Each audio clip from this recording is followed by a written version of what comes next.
Sir અમે મિલેનિયલ્સ બધા 90s જે જન્મ્યા, એટલે અમે થોડું એનાલોગ પણ જોયું અને ડિજિટલ પણ જોયું.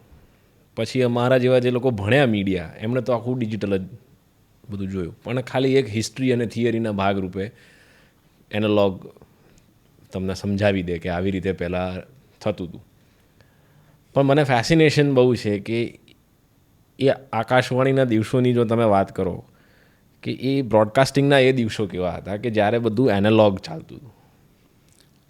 આકાશવાણીની આખી પ્રસારણ સેવા છે, એનું પ્રસારણ તંત્ર અમે જોડાયા ને ત્યારે પણ એ ઘણું આધુનિક થઈ ગયેલું.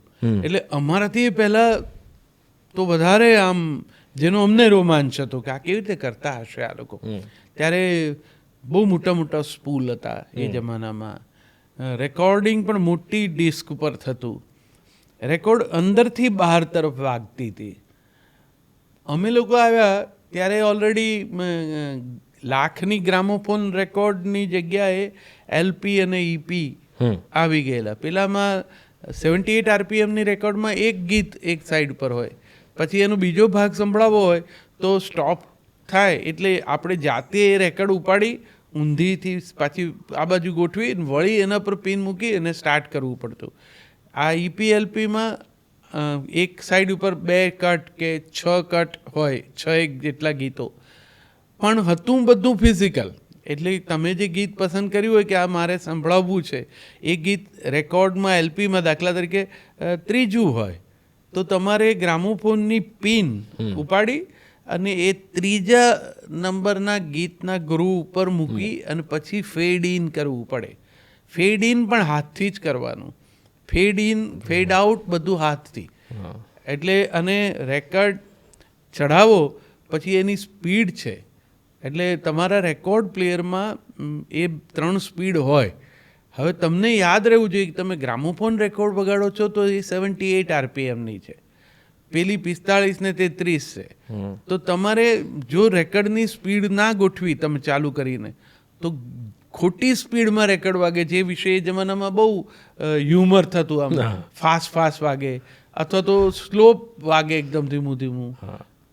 પછી એમાં ટ્રેકબેક પણ આવે, એટલે પિન અટકી ગઈ એવું જે તમે કહો છો એ વાસ્તવમાં પિન અટકી એ જ છે કે એક જ જગ્યાએ રોકાઈ જાય, ગ્રુવમાં ખાડો પડી ગયો હોય તો ત્યાં આવીને અટકી જાય. તો તમારે એ પિનને સાચવીને ઉપાડીને આગળ મૂકી દેવી પડે. આ બધું જાતે કરવાનું અને લાઈવ લોકો તમને સાંભળે છે તે દરમિયાન. અને બધું પાછું ઘડિયાળ જોતા કે તમારા કાર્યક્રમનો સમય પૂરો થઈ જાય અને ગીત બાકી છે તો તમને એ ખબર હોવી જોઈએ કે હવે આ ગીતમાં હજુ 1 મિનિટ બાકી છે અને તમે આ વગાડી શકશો 45 સેકન્ડ જ વધુમાં વધુ. તો તમારે રુચિભંગ ન થાય, રસ ન તૂટે, એ રીતે એને ગ્રેજ્યુઅલી ફેડ આઉટ કરતા જવું પડે. અને એ ફેડ આઉટ થતાં ગીતની ઉપર તમારી સુપર ઇમ્પોઝ થઈને એનાઉન્સમેન્ટ ઓન એર જાય કે જેથી તમે જ્યારે એનું ક્લોઝિંગ કરો ત્યારે અહીંયા ગીત પણ પૂરું થઈ ગયું હોય.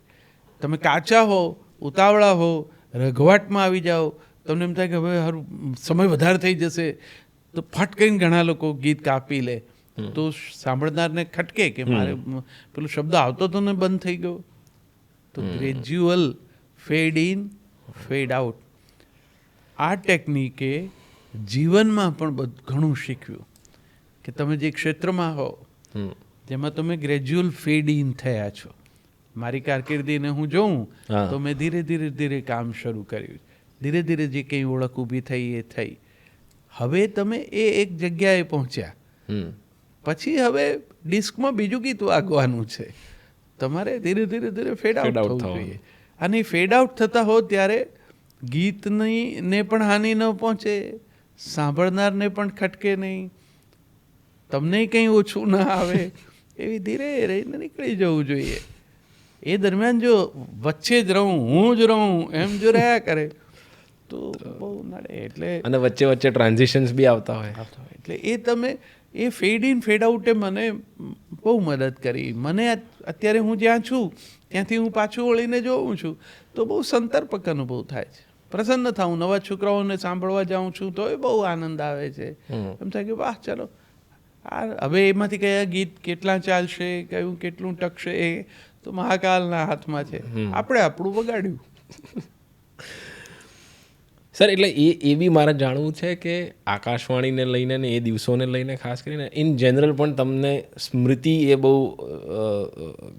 મેમરીઝ એ બહુ ગમતો વિષય છે અને નોસ્ટાલ્જિયા ખરો એ આકાશવાણીના ટાઈમનો કે જે એ વખતની મેમરીઝ હોય. એટલે હું છું જ નોસ્ટાલ્જિયાનો માણસ. હું જોઉં છું ને તમે જ્યારે પૂછો છો ત્યારે વિશેષ એમ વિચાર આવે છે કે હા, હું ઘણું બધું એ સમયમાં જીવું છું. પણ એ એટલું સારું છે કે આ સમય સાથે મારું અનુસંધાન છૂટી નથી ગયું, એટલે આને આવકારી પણ શકું છું.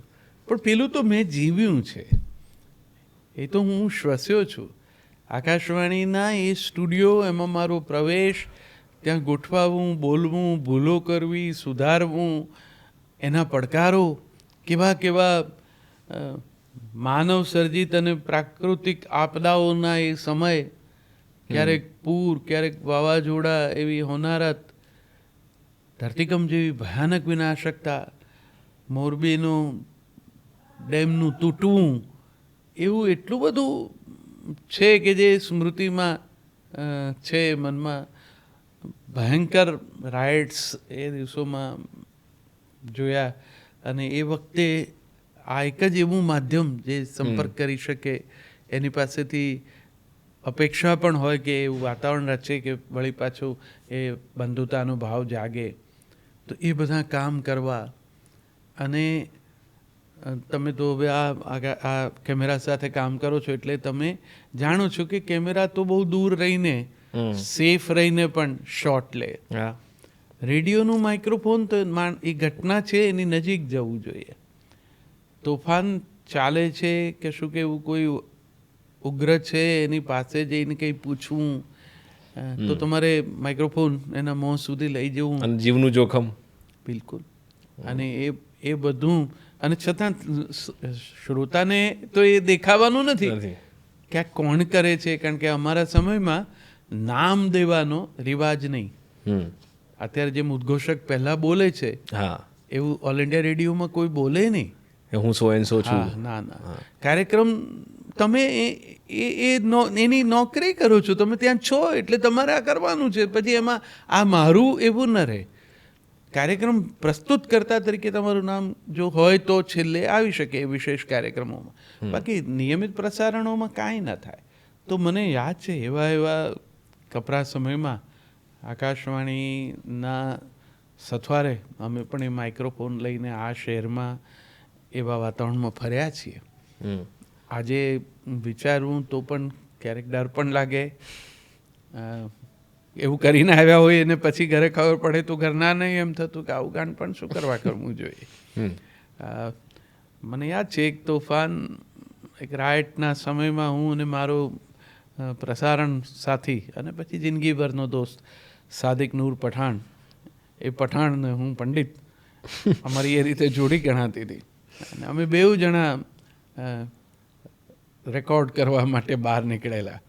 અને રથયાત્રાના અવસરે એટલે હું અને સાદિક બંને જણા ગયા અને મંદિરની અંદર આદરણીય ગુરુજનોને મળીને એમની પાસેથી પણ શાંતિની અપીલ વિનંતી કરીને રેકોર્ડ કરી.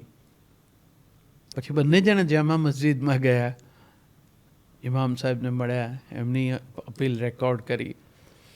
અમે જોયું છે, મને વ્યક્તિગત રીતે પણ મારું એ અવલોકન છે કે આ લોકો જે છે ને, અમુક સ્થાન પર પહોંચેલા સંતો, એવા ધર્મગુરુઓ, એ લોકોના મનમાં કોઈ એવો દ્વેષ ભાવ નથી હોતો. એ લોકો બહુ સરસ રીતે, અને બધા ઈચ્છે છે કે બધા પ્રેમથી રહે, કારણ કે આ નગરની તાસીર જ એ છે. એનું મૂળ રંગ, એનો સ્થાયી ભાવ બંધુતા છે આ શહેરનો. તો પણ થાય શું કે આવું કશું થાય ને ત્યારે આજુબાજુ જે મિત્રો ઊભા હોય છે, ભાઈઓ, પરિચિતો, એમના ટેકેદારો અથવા જે તે ધર્મ સંપ્રદાયના લોકો, એ પાછા એવો એકાદો વિચાર મૂકે કે શાંતિની અપીલ આ એમ કે શું કામ કરે, એ કરશે એનો અર્થ એ કે તોફાન આ પક્ષના લોકો કરે છે, કારણ કે આમની વાત તો કોણ સાંભળશે? સામેવાળા તો સાંભળવાના નથી. આમની વાત સાંભળીને તો આમણે જ શાંત રહેવાનું છે, તો એનો અર્થ એ કે અમે જ તોફાન કરીએ.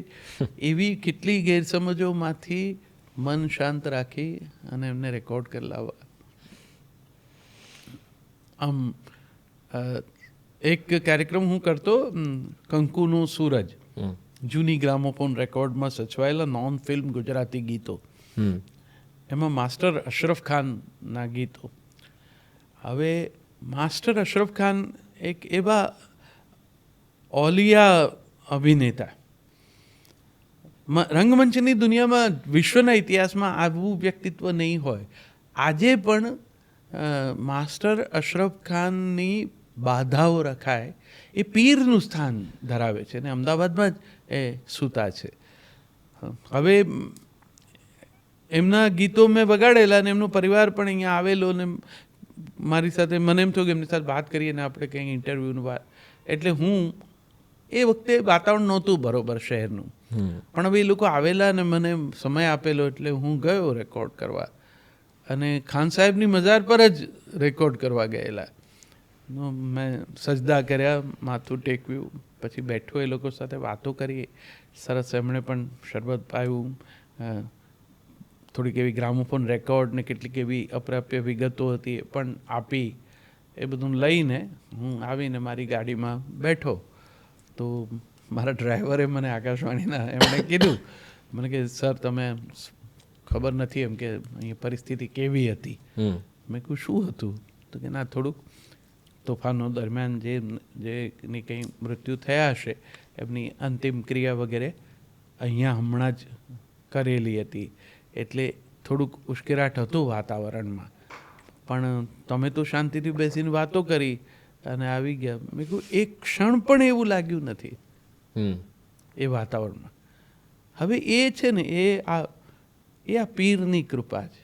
કશુંક શુદ્ધ ભાવથી કર્યું હોય અને આવા સાત્વિક અભિનેતા હોય અને એ એવી રીતે જીવ્યા હોય તો એના આશીર્વાદ આખા વાતાવરણમાં હોય. એ વખતે કોઈના મનમાં એવો દુર્ભાવ ના આવે. પછી કદાચ મન થાય પણ ખરું કે કોઈને કંઈક સજા કરીએ, પણ એ વખતે તો કાંઈ એવું ન થયું. તો મન બહુ, આ નોસ્ટાલ્જિયા તે કીધું એટલે મન બહુ સવાર છે. એવા સરસ પ્રસંગો આપણને એમ થાય કે ઈશ્વરે આપણને આવે બધે ઠેકાણે. આ મચ્છુનો ડેમ તૂટ્યો, હું ઓફિસમાં હતો ને રજાનો દિવસ હતો. ડ્યુટી ઓફિસર મારા દક્ષિણ ભારતીય હતા, અને ગાડી આવીને બહાર ઊભી રહી હશે, અમે તો અંદર સ્ટુડિયોના ડ્યુટી રૂમમાં બેઠા હતા. એ અંદર આવ્યા, એક વડીલ જબ્બો ઊંધો હતી ને ટોપીને કાઢીને, મારે રેડિયોમાં બોલવું છે કે. હવે પેલો ભાઈ અમારો ડ્યુટી ઓફિસર કે એવી એસે નહીં બોલ શકતે હૈ. પછી એમણે કીધું મને કે હું બાઉભાઈ જશભાઈ. પછી પેલું ભાઈ બિચારો સમજ્યો નહીં. મેં કહ્યું આ મિત્ર, આ ગુજરાત રાજ્યના મુખ્યમંત્રી છે, અને એનો અર્થ એ કે પરિસ્થિતિ બહુ ગંભીર છે. અને બાઉભાઈ આવ્યા સ્ટુડિયોમાં અને સરસ શાંતિની વાત કરી, કેવી સંવેદનાની વાત કરી. તો પછી ભૂકંપ થયો અને જનસંપર્ક જ કપાઈ ગયો કે કેવી રીતે લોકો સુધી વાત પહોંચાડવી. ત્યારે કેશુભાઈ અને જ્યાં હતા ત્યાં અમે માઇક્રોફોન લઈને પહોંચી ગયા, અને ગુજરાત રાજ્યના મુખ્યમંત્રી પહેલી વાર પ્રજા સાથે વાત કરી શક્યા. ત્યારે આઈ થિંક AIR સિવાય બીજું કશું ચાલુ નહોતું, અને માણસ ઘરમાં જ ન જઈ શકે એટલે ટ્રાન્ઝિસ્ટર હજુ બહાર લઈ આવેલા લોકો, પણ બાકી તો કશું હાથ વગું. પછી તો અમે એવી સરસ એવા કાર્યક્રમો ચલાવ્યા. ત્યારે આ તો જે કહે છે ટેકનોલોજીનો થોડો ફોન ઇન એવો પ્રોગ્રામ કાચો પાકો રાત મહેનત કરીને ગોઠવ્યું, મશીનરી એવી ને લોકોના ફોન આવે, અમે રેકોર્ડ કરીએ, પછી વગાડીએ, તો રેડિયો ઉપર એમના કોઈ છૂટા પડી ગયેલા કુટુંબીજનો ક્યાંક હોય એ સાંભળે. બહુ મોટું કામ ને બહુ ભીષણ કામ હતું. પીડાના મુદ્દા હતા બધા. તો કેમ રોજ એમ થાય કે આ કેવી રીતે પૂરું થશે. તો એવા ઘણા સર, એક ઓબ્ઝર્વર તરીકે તમને એવું લાગે કે જ્યારે એ ખાલી કે માસ કોમનું એ એક જ મીડિયમ હતું, આજે તો ઘણા પ્લેટફોર્મ્સ અવેલેબલ છે, તો એ સારો સમય હતો કે જ્યારે બહુ ચોક્કસ સમય પ્રમાણે સ્ટ્રેટ ફોરવર્ડ ન્યુટ્રલ વેમાં લોકો સુધીમાં કમ્યુનિકેશન થતું હતું. અને હવે એમાં ઘણી બધી ફ્લેર ને ઘણા બધા ફ્લેવર્સ ને રંગો ને બધું એડ થઈને આવે છે. હવે અમે તો ઓલ્ડ સ્કૂલના છીએ અને એ સ્કૂલનો સરસ સમય અમે જોયો છે. હા, એટલે રેડિયોનો ગોલ્ડન ટાઈમ એટલે એની પ્રભાવકતા, એમાં જે એક સેન્સ ઓફ રિસ્પોન્સિબિલિટી હતી ને, જવાબદારીનો બોધ, એ બહુ મહત્વનો હતો. કેમ કે રેડિયો પર આવ્યું છે, એ ખોટું હોય જ ન હોઈ નહીં. શકે. રેડિયો પર ખોટો શબ્દ આવે જ નહીં. આ દાખલા તરીકે આ વાવાઝોડા અને વરસાદ ને એવા દિવસો હોય, દૂરના ગામડામાંથી કોઈ માહિતી ખાતાના કર્મચારી કે જે કોઈ બેઠા હશે, એ ત્યાંના કલેક્ટરે જે યાદી બહાર પાડી હોય કે આટલા ગામમાં ભયજનક સપાટીથી ઉપર પાણી આવે છે, ત્યારે મુશ્કેલી પડે એવું છે, તે સલામત સ્થળે ખસી જવું. હવે બીજું કોઈ કોમ્યુનિકેશન છે નહીં. એ તમને ટેલિફોનની આવા ડિસ્ટર્બ વાતાવરણમાં ફોન પર અહીંયા ડ્યુટી રૂમમાં લખાવે. હવે જરૂરી નથી કે જ્યારે લખાવી રહ્યા છે ત્યારે અહીંયા સામા છેડે ગુજરાતી અધિકારી છે ડ્યુટી રૂમમાં. એટલે એ જે ગામોના અંતરિયાળ ગામોના નામ બોલે, એ અહીંયા બેઠેલા માણસે આવા ડિસ્ટર્બ લાઇનની વચ્ચેથી સાંભળીને લખવાના. અને હવે જો સમજ કે એક ગામના નામમાં પણ ભૂલ થઈ ને પાણી જો એ ગામમાં બેઠા, તો એટલી બધી ચોકસાઈનો આ વિષય છે. અને આ બધું ક્ષણોમાં, કારણ કે તમે ત્યાંથી લખાવે ને તમારે ઓન એર જવાનું, એટલે કશું આમ ફુરસદથી સવારે ગોળ ખોલીને શોધવા ગયા ગામડાના નામ ને એવું નહીં. કારણ કે રેડિયો ખોટું બોલે નહીં. રેડિયોએ કીધું કે આમ થશે એટલે એમ થશે જ. એવો એ સમય હતો. અત્યારે જેમ છે ને એ અત્યારની પરિસ્થિતિ છે ને, અત્યારની અપેક્ષા એવી છે, જેવો શ્રોતા છે એવો જ એની સન્મુખ બેઠેલો વક્તા છે. શ્રોતા પાસે પણ જે પ્રકારનું શબ્દ ભંડોળ અને ભાષા ને બીજા જે માધ્યમો દ્વારા ઊભા થતા રોમાંચ ને સનસનાટી ને એ બધું છે, તો એ રેડિયોએ પણ પછી સ્વીકાર્યું કે આપણે પણ આવું કરો. આકાશવાણીની આ ઓળખ નથી. એ કેટલાકને એવું લાગ્યું કે એણે ઓળખ ન બદલી એટલે હવે એમ કે એના શ્રોતા ઓછા થઈ ગયા. બદલે છે ધીરે ધીરે એ લોકો પણ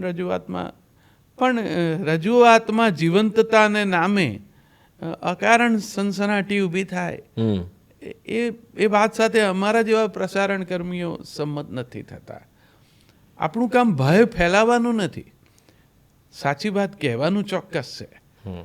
પણ હું જેટલો બધો ઉશ્કેરાટમાં આવીને બોલવા માંડું કે તમે તમારું સામાન લેવાના ઉભા રહો ને ઘરમાંથી બહાર નીકળી જાઓ, એ મારું કામ નથી. અને તમારી પાસે અહીંયા જે કંઈ પછી જે રીતે રજૂઆત થતી હોય, પછી આટલું બધું ઉશ્કેરાટ અમારે તો તાલીમનો જ ભાગ છે. ઉદ્ઘોષક છે ને કોઈ દિવસ ઊંચા સ્વરે બોલે નહીં. ન્યૂઝ રીડર પણ એનો એક ટોન છે ને એ બદલે નહીં.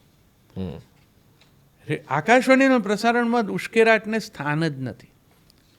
તમારે એ સ્થિરતા જાળવીને જ વાત કરવાની.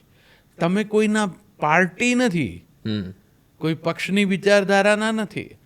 તમે ઇન્ડિપેન્ડન્ટ. વ્યક્તિગત રીતે હું કોઈ વાતથી રોમાંચિત હોઉં, વ્યક્તિગત રીતે હું કોઈ વાતથી વ્યથિત હોઉં, પણ હું જ્યારે આકાશવાણીનું માઇક્રોફોન ઓન કરું છું ત્યારે બીજી બધી જ વસ્તુઓ કટ થાય છે. જરા ફેડ ઇન થાય ને ત્યારે બધું કટ.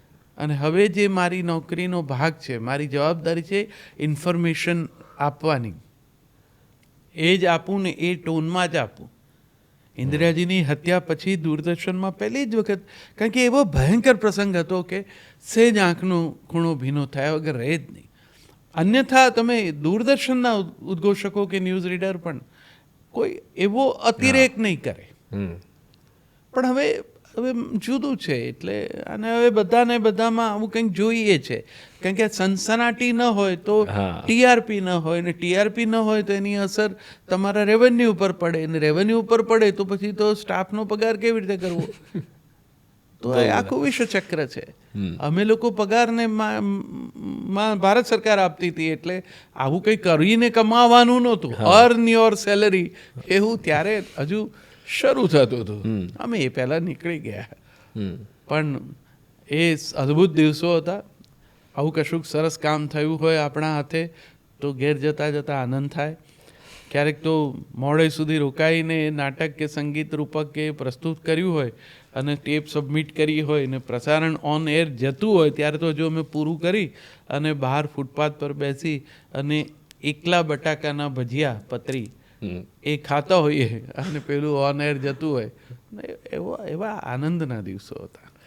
જો સર તમને વાંધો ના હોય તો મને પેલો રાજીવ ગાંધી વાળો પ્રસંગ કોને, કયો? જે કચ્છમાં પેલી જીપ લઈને આવ્યા હતા. હા, એટલે એટલા માટે કે એ દિવસોમાં ભયંકર દુકાળ હતો આપણે ત્યાં. પાણી એક ટીપું મળે નહીં. ને આમ હવે એ આખો પાલનપુર, સુવી, થરાદ આખો એરિયા માણસો બહુ પરેશાન. અને રાજીવજી વડાપ્રધાન અને એ આવવાના હતા. એટલે ઓલ ઇન્ડિયા રેડિયોએ એનો એક નિયમ જ છે કે જ્યારે વડાપ્રધાન આવતા હોય ત્યારે એ દરેક સ્પોટ ઉપર રેડિયો રેકોર્ડિંગ માટે જોડે જ હોય. અગેન તમે એ વસ્તુ કલ્પના કરો કે જ્યારે સિક્યુરિટીના આટલા બધા પ્રશ્નો હોય. રાજીવજીના વખત ઇન્દિરાજીને કારણે પછી સિક્યુરિટી બહુ કડક થઈ ગઈ હતી. પણ છતાં એનો એક નિયમ છે કે તમે જ્યારે વડાપ્રધાન આવ્યા હોય તમારા વિસ્તારમાં અને કંઈ પણ બોલે તો એ રેકોર્ડ કરવાનું અને રેકોર્ડેડ ટેપ તમારે એમના સેક્રેટરીને એ જ વખતે આપી દેવાની. હવે તો મતલબ એ તો કાઢીને તરત આપી દેવાની. એટલે તમે અમારા પાસે આવડા સ્પૂલ હોય અને બેટરી ઓપરેટેડ હોય પેલું તો અમારું ટેપ રેકોર્ડર. અને મૂળ તો બહુ જૂના તો બહુ ભયંકર હતા. પછી અમે જેને મોડર્ન ગણતા થયા હતા એવડા એક નાના હતા જે કેરી કરી શકાતા. એનું બી વજન હશે. હા, એ ઉપાડીને તમારે સ્થળ ઉપર જવાનું. એનું આખી બહુ પ્રોસેસ બહુ અઘરી છે. ભારતના વડાપ્રધાન મુલાકાત લેવાનો હોય ને એટલે સિક્યુરિટી પોઈન્ટ ઓફ વ્યૂથી તમારું બધું સ્ક્રીનિંગ થાય. તમારા આઈ કાર્ડ ને એમના તરફથી આવેલો વિશેષ પાસ ને એમાં પણ સંખ્યાની મર્યાદા ને એમની એ જ્યાં બોલતા હોય એની આગળ એક ડી હોય, એટલા વિસ્તારની અંદર નો બડી કેન એન્ટર. અને સ્થાનિક પોલીસ પણ પછી એના પાસેથી પણ કાબુ લગભગ ચાલ્યો ગયો જ્યારે એમના કમાન્ડોઝ આવી જાય પછી. તો હવે એવી વખતે એ ટેપ એમના હાથમાં હેન્ડઓવર કરવી, પહેલાં તો એ બોલીને નીકળી જાય એક ક્ષણ ના રોકાય. સર ઉતરીને મંચ ઉપરથી ચાલવા જ માંડે પોતાની ગાડીને ત્યાંથી સીધા હેલિકોપ્ટરમાં. એમના સેક્રેટરીને ખબર હોય કે રેડિયોની આ પરંપરા છે કે એણે ટેપ આપવાની છે, પણ એ પણ રોકાય નહીં. એ પણ ચાલવા તો માંડ્યા જ હોય. હવે પેલું સ્પૂલ આખું આ બાજુ રિવાઇન્ડ થાય ત્યાં સુધી બેટરી એટલી વપરાઈ ચૂકી હોય કે એટલું ધીમે ધીમે થાય કે આપણે આમ ફેરીએ ને તો અહીંયા પૂરું તો ના થાય ને સાહેબ તો નીકળી જાય. એટલે પછી અમે ઊંધું જ કાઢીએ, એને કાર્ટનમાં મૂકીએ, એમાં સૂચના લખી દઈએ કે ટેપ ફેરવીને જરા આ બાજુ કરવી પડશે. અને એ દોડતા જઈને એમને આપવાની. એ દરમિયાન તો એમના કમાન્ડો તમે હાથમાં કંઈ વસ્તુ લઈને દોડો એટલે એ તો બહુ અઘરું હોય છે. પણ રાજીવજી આવ્યા અને પછી એમને નક્કી કર્યું કે જવા માગે છે અમુક વિસ્તારમાં લોકોને મળવા. હવે એ એટલા સરળ અને મજાના માણસ કે એ છે ને સીધા બહુ એ પાયલોટ થઈ હતા ને આવ્યા હતા. એટલે એટલું બધું કંઈ એમનામાં રાજકીય નેતાપણું વાળું કંઈ બહુ નહોતું. બહુ સંવેદનશીલ લાગે જ તમને. અને હવે એમનું એવું હતું કે એમને મને લાગે છે ખાડીના દેશોના કોઈ શેખે એમને પેલી જીપ આપેલી, કોફી કલરની હતી, શોર્ટ ચેસીસની જીપ. અને એ એમની સાથે પ્લેનમાં જીપ આવી અને અહીંયા એ સ્થળ ઉપર પણ એ જીપ લઈ આવેલા એ લોકો. રાજીવજી અને સોનિયાજી પણ હતા જોડે. રાજીવજી પોતે જ જીપ ચલાવે. હવે તો પાયલોટ અને ગાડી આવી અને એમની ચલાવવાની અને એવી જ ચલાવે. અને એમણે એવું કર્યું કે ઉતર્યા અને જીપમાં બેસી અને નીકળ્યા. હવે એનો જે નક્કી રૂટ હતો એ રૂટ એમણે છોડી દીધો. અને જીપ આમ કાચા રસ્તેથી ઉતારીને કોઈ ગામડામાં ઇન્ટિરિયરમાં એ પૂછવા ગયા હતા કે અહીંયા ખરેખર પાણીની વ્યવસ્થા જે પ્રમાણે મને કહેવામાં આવ્યું છે એવી છે કે નહીં. હવે એમની જીપ એની પાછળ ફોલો કરતી આપણી દેશી ગાડીઓ સરકારની પોલીસ ખાતાનો જીવ તાળવે ચોંટી જાય કે આમની પાસે કેવી રીતે પહોંચવું. પણ એ દરેક જગ્યાએ ઊભા રહીને બહુ આમ કન્સર્ન હતા. એ પૂછતા સાચે કે એમને એવી શંકા જ હતી કે આ ચકલી મારી પાસે ખોલાવે છે અને એમાંથી પાણી આવે છે. તો એ ગામડાવાળાને પૂછી લે કે રાતના ટેન્કરથી ઉપર ચડાવી દીધું હોય એવું તો નથી ને, આમ તમને મળે જ છે ને આમાંથી પાણી. એટલું બધું એ રેકોર્ડિંગો કરવા જવું. આગલા દિવસથી જગ્યા ઉપર તમે પહોંચો ત્યાં કોઈ જ પ્રકારની સગવડ ન હોય, કારણ કે હોય એટલી બધી જગ્યાએ સરકારના ઉચ્ચ અધિકારીઓએ જગ્યા લઈ લીધી હોય રહેવા માટે. તમે સૂવો ક્યાં? અમે આકાશવાણીના સ્ટાફે સામાન સાથે અમે લોકો મસ્જિદના ચોતરા ઉપર સૂતા છીએ અને સવારના વજુ કરવાના પેલામાં હાથ મોં ધોઈ કડકડતી ટાટ વાતી હોય એમાં દોડ્યા છીએ નોકરીઓમાં. કારણ કે સાહેબ આવવાના હોય એના કરતાં તો બહુ પહેલાં તમારે પહોંચીને બધું ગોઠવી દેવું પડે, કારણ કે એ પણ બધું સિક્યુરિટી થ્રુ ચેક થાય પછી જ તમારું અમલમાં આવે.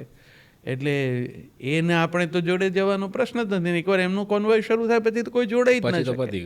એટલે રેડિયો છે ને જે સમયની સાથે રહેવું, પડકારો ઝીલવા, જે એ બધું એમાંથી શીખ્યા કે અનુકૂળ. અત્યારે જોઉં છું તો બહુ જ અનુકૂળતાઓ છે. હવે તો લગભગ એવું આટલું બધું કંઈ જડતા એ ન હોય ને આટલું બધું આગ્રહ ન હોય ને હવે સાધન એવા થઈ ગયા કે કોઈ ફિઝિકલી કંઈ બહુ કરવું ના પડે. તમે દૂર બેઠા બેઠા રેકોર્ડ કરી શકો છો. હવે એવું નથી. પણ હજુ પણ એ દિવસો તો બરાબર યાદ છે કે બધા વડાપ્રધાનનું વીવીઆઈપીની મૂવમેન્ટ હોય તો એ પ્રોસિજર. આ તો સરકારી તંત્ર ભાઈ. એ લોકોએ સરકારી તો અમે સરકારી અને અમારો સ્ટાફે સરકારી હોય. બે ડિપાર્ટમેન્ટ. હા, એ તો કેટલા વજનની નું મશીન કોણ ઉચકશે?